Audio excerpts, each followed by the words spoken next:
Hey guys, welcome to another episode of Executive Espresso. We've got a show for you today about how do you manage collaboration over competition? Is there a way to be competitively collaborative?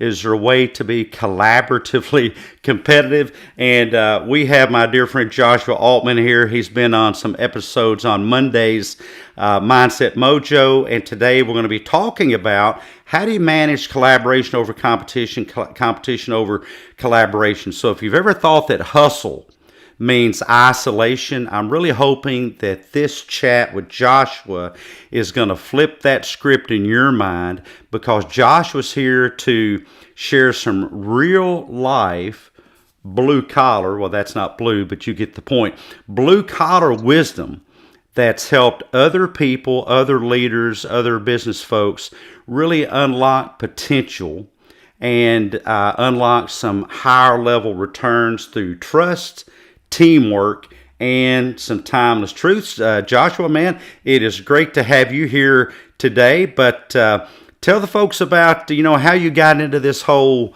thought process of collaboration over competition.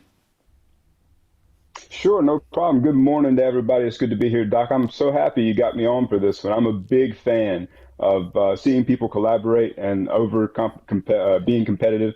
I'm a bit of a junkie for these social media things there on the X platform, formerly Twitter.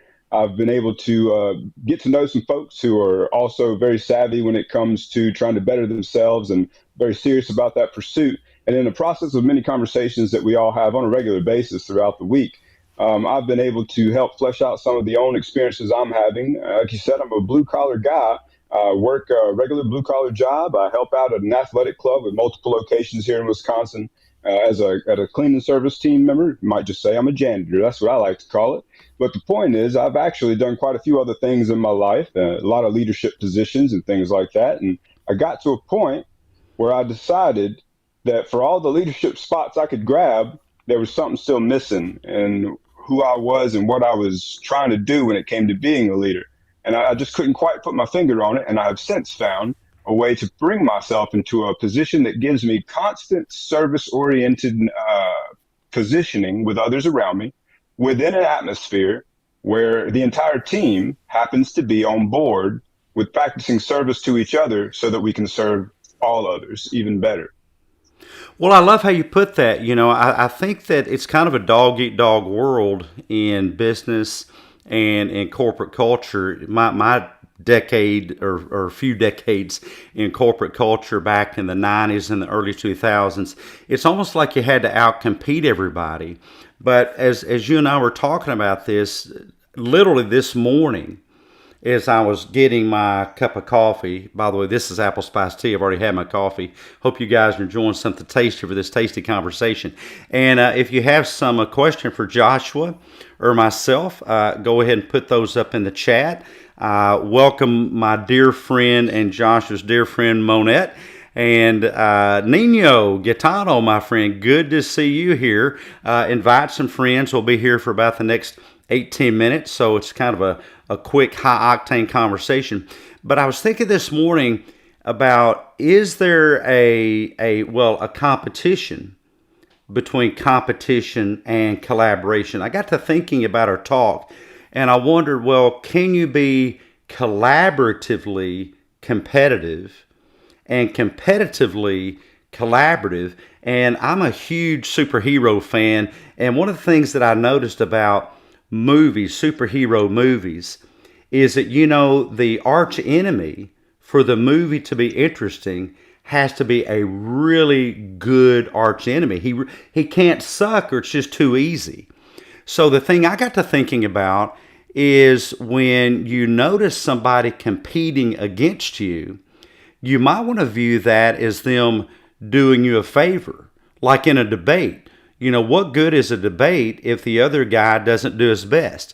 What good is a tug of war contest if the other guy doesn't do his best? What good is the Olympics if there's only one gold medal contender? So I think, one of the things that comes to mind is that we should maybe focus on expecting the best out of somebody and to help them maybe compete better. And in that way, we're really collaborating in the competition instead of, you guys know one of my favorite terms, instead of catastrophizing the competition. Like, how dare that guy challenge me? How dare he outrun me? How dare he outthink me? No, no, no, no.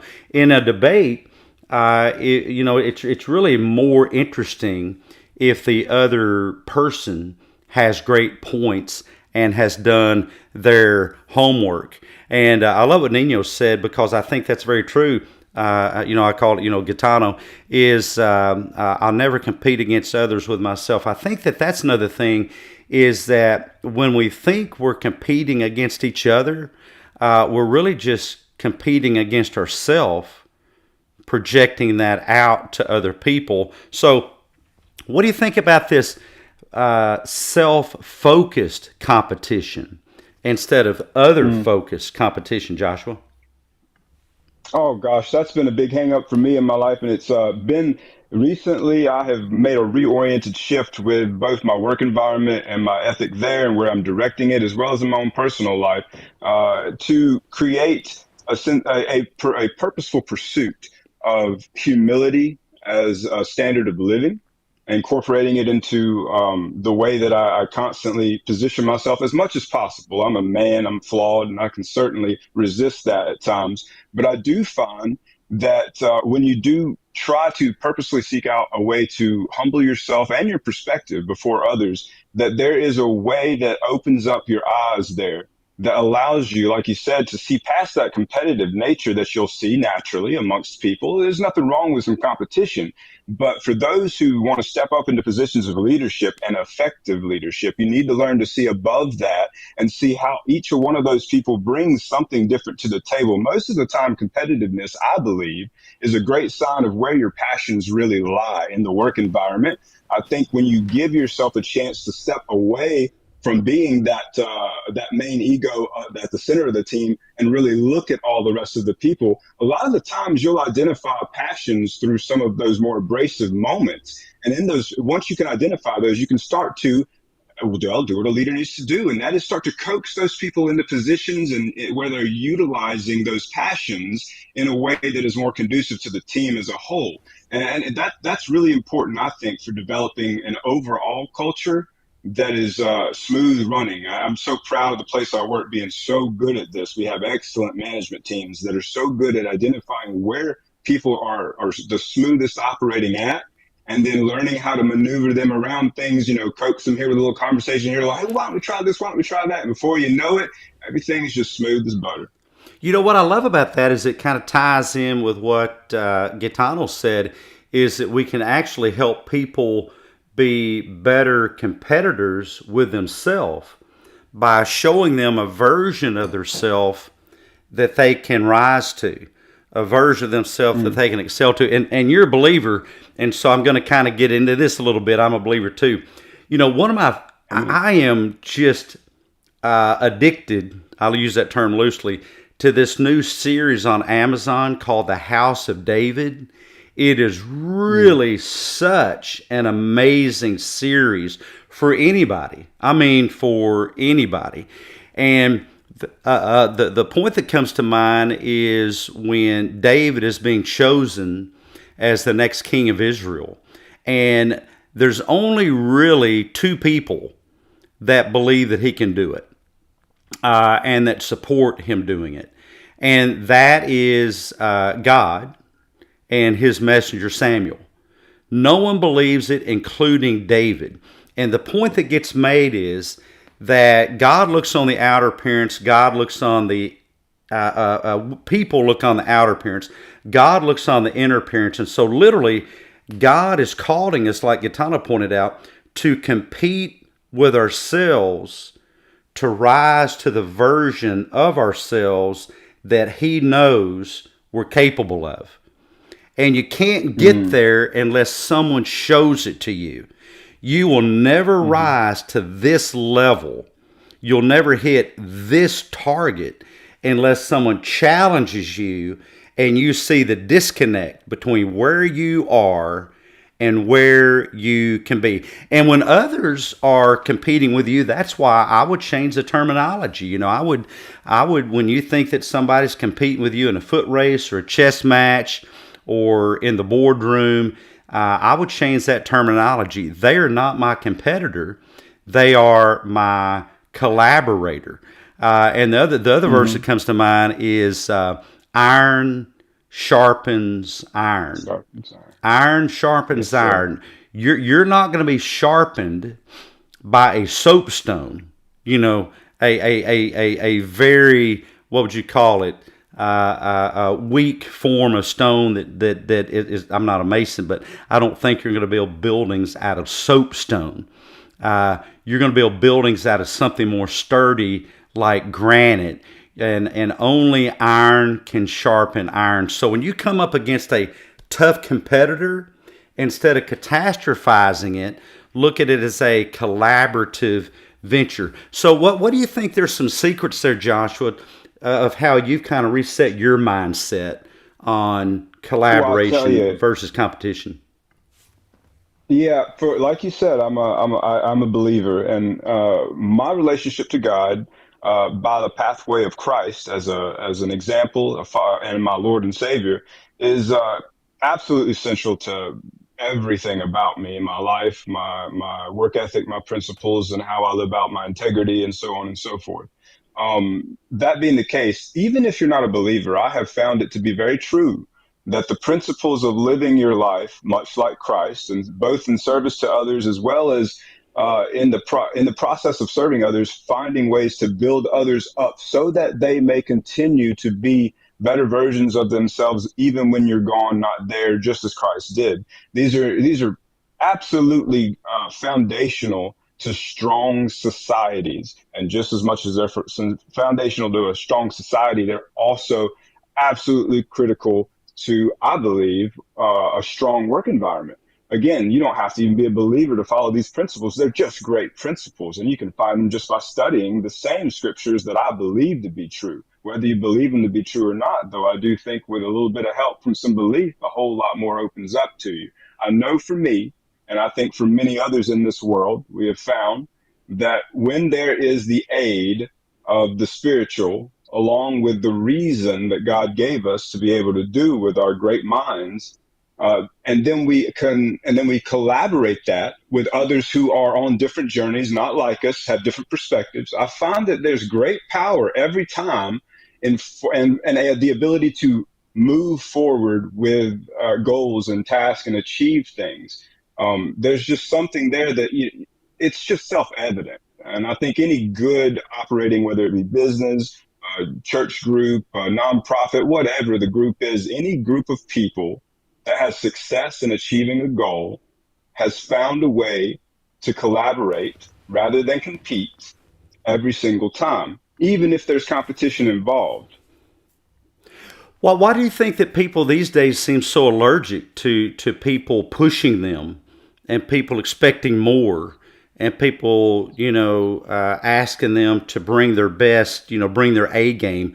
I mean, in particular with men, why do you Softness to think people me, are so softness to allergic? me. Yeah, why do you think people are so I just see allergic to it as that? softness.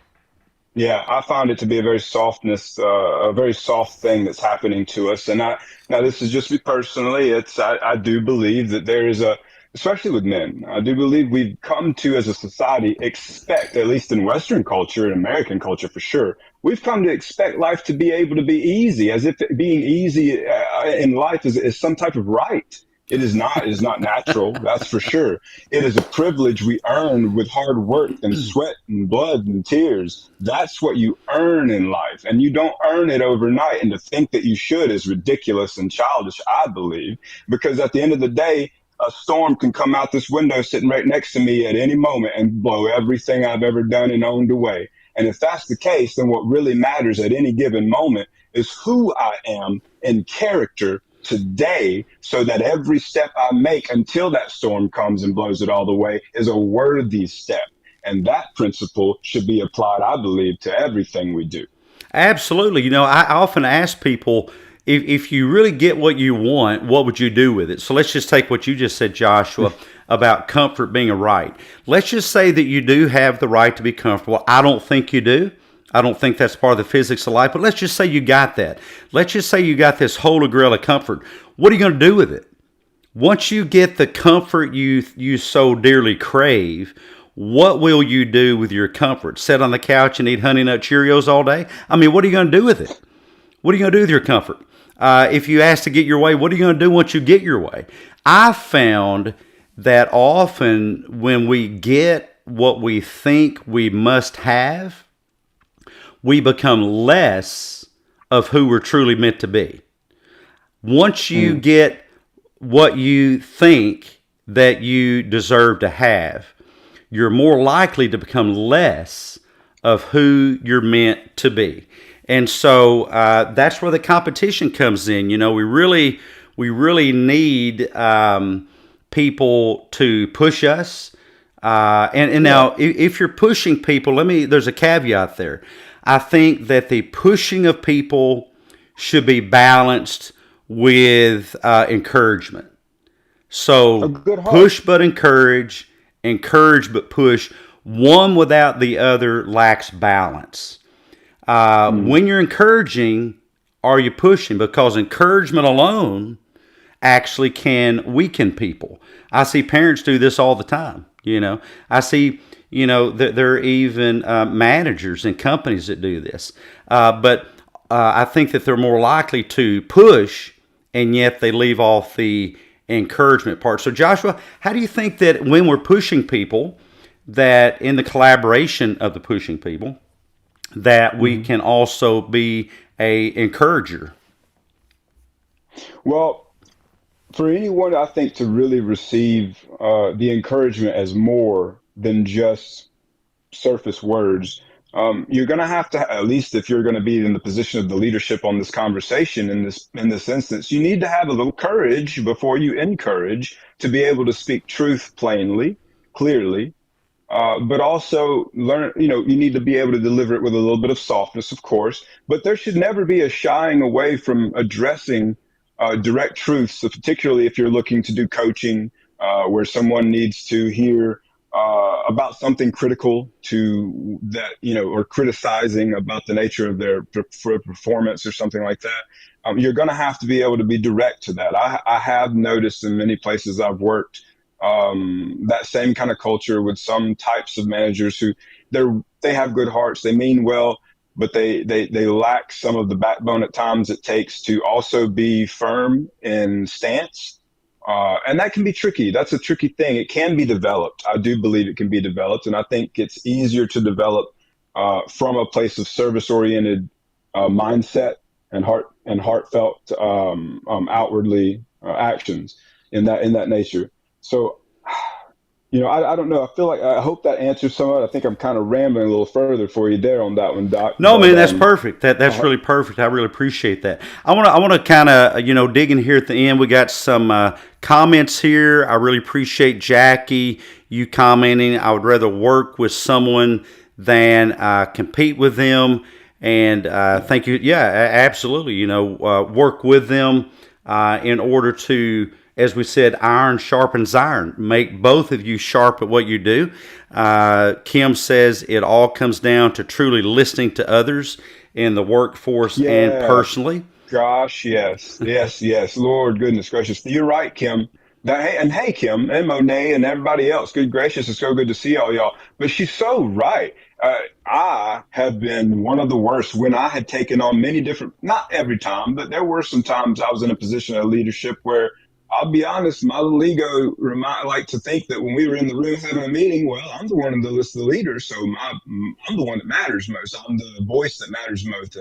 And gosh, there were so many times that I missed the mark on that one, and it definitely hurt the team overall because the greatest leaders they got to know their teams. You're not going to know your team talking to them all day. You're going to have to learn to listen, observe, and take time to consider what you see and hear from your team. If you don't do that, you're just another person up there saying things, and they're never really going to hear or be changed or led by you. It's Yeah. just somebody that pays a paycheck to them. That's it. Like The my dad terms are always said, absolutely right. no one cares how much you know until they first know how much you care. And so know Yeah. something about your Oh team. yeah. Unless you listen, in order to know where somebody needs to be honed or carved or sharpened, you're going to have to listen to them. When you Mhm. listen to people, you can catch little eccentricities in where they need to be built up, where they need Yeah. to be encouraged, where they need to be lifted up. And that's one of the things that, I mentioned the show on Amazon Prime. I'll probably do a space on that, by the way. It's so good. But the House of David, how to develop a House of David mindset. And the theme throughout it are people, is really not about David solely. It's about how David had something he was to become. Ask yourself as we close the show today, what is it that you are meant to become? Number one, realize you're not going to get there without pain and suffering. It's just part of the chiseling process. View yourself like a beautiful hunk of marble, but you can't attain to your highest level of beauty as a human without sculpting all the jagged edges. For a human, that's painful. And then number three, the thing that needs to happen are people around you that do encourage you to rise to that level. And you hear that Mhm. theme throughout, to encouraging David to rise. One of my son and mine's favorite TV series was The Flash with Grant Gustin. I think it's a wonderful TV show. But what was the recurrent phrase there?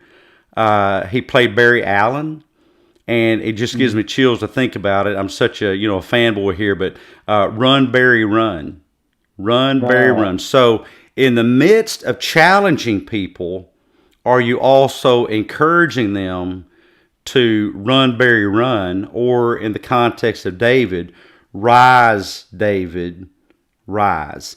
And David mhm. could not have done that had it not been for people surrounding him that finally saw his potential.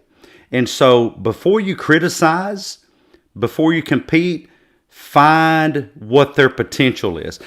Josh, what currently is your greatest mindset struggle, and then what's your best mindset hack these days that you're using in your day to day? Well, currently, I'd say my biggest struggle, mindset wise, would probably be, well, I'm very tough on myself, Doc. That one's actually been there for a very long time. One of the issues with somebody that I'm sure there's a lot of people watching right now who are probably other business leaders, team leaders of various natures, and one of the Nearly biggest 200 of them. problems for yeah, one of the biggest problems for all of us is we were quite self-critical. And if you're not, then you're probably letting somebody else lead your team. But that's one of my biggest ones, and I think a lot share that. It can be very tough some days to see past what I keep telling myself is Mm. wrong, and actually see what I'm actually doing well in other areas, so that I can be encouraged to work better on what's wrong. So one of the ways I'm personally trying to attack that, again, for me personally, that's usually an ego battle, somewhere in there, a selfishness versus selfless battle. So for me, I have found various ways to physically incorporate service to others into my life that creates for me a mental breakdown of my own ego at all times, allowing me to be in a season where I'm finally gaining back control. Uh, I believe in a correct way before my God that will allow me, for whatever steps He has coming next, to be far more resolute and firm in my foundation moving forward, whether that be relationships, business, or otherwise. And that was on the agenda, is how do you bring faith into the boardroom? And I think that Mm, faith is so important. A lot of CEOs, COOs, a lot of people that are department heads, they don't talk about it. It's become kind of naughty to talk about it. I think that is anti-free speech. I don't think that you should push it onto people. It certainly should be in the policy manual.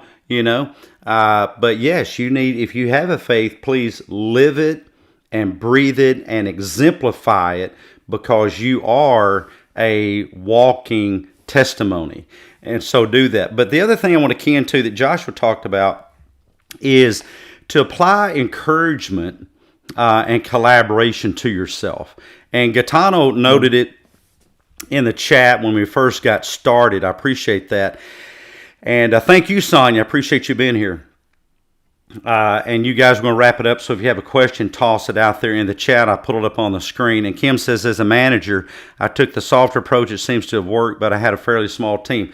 So I encourage, it's okay to compete with yourself, but also collaborate with yourself on encouragement. What are you saying to yourself today that encourages you to attain to a higher level? We're not talking about saying nasty things to yourself. Josh says he's hard on himself. I think we should be. Again, I think we can be in some ways our own iron that sharpens the iron within us. But in the midst of doing that, the mistake I've seen in folks on my couch, I do clinical therapy every day of the week, is they don't speak words of life to themselves. And so this is why in a moment I'm going to ask Joshua for a few words that you can make your own to go out and encourage yourself today. Don't wait on the world to step in and do that job for you. It is first your job to speak words of life, words of encouragement to yourself. The next question, what are they? In the brain, what gets repeated gets programmed. Repeatability equals programming. Come up with something repeatable that you can use to encourage yourself, as well as use to challenge yourself, and for heaven's sakes, hold on to it and repeat it. So Joshua, kind of wrapping up today, let's first talk, share with the folks how they can get in touch with you, where can they find all your content, and then an encouraging word to conclude our little talk today. Absolutely. Thanks. It's been good to be here. So you guys can find me. I'm primarily on the X, formerly Twitter platform, and my tag should be right there under my little head there at Joshua Aultman on X. That's just one A in the middle there. And there I do a little bit of writing and poetry stuff. I love art. I'm a huge fan of art across that platform. So feel free to follow me along for some really spectacular artists, as well as check out our X-Church Spaces community, where we meet every Wednesday, Thursday, and Friday, and find out some other ways that spiritual development is helping us to develop ourselves. Doc, as far as something I can leave these folks with, well, folks, it's right there in my profile, what I would want to leave every one of you with. In my bio there on the platform, I have a little tagline, and I think it's something that I've repeated often to myself, and I'd like to encourage you all to think about it yourself. When I look at others around me, I try to think of this: you are not my competition. I want you to succeed. God bless you all. Well said, and God bless you all indeed. Thank you for coming. Gaetano, Kim, Sonia, wonderful to have you guys here today.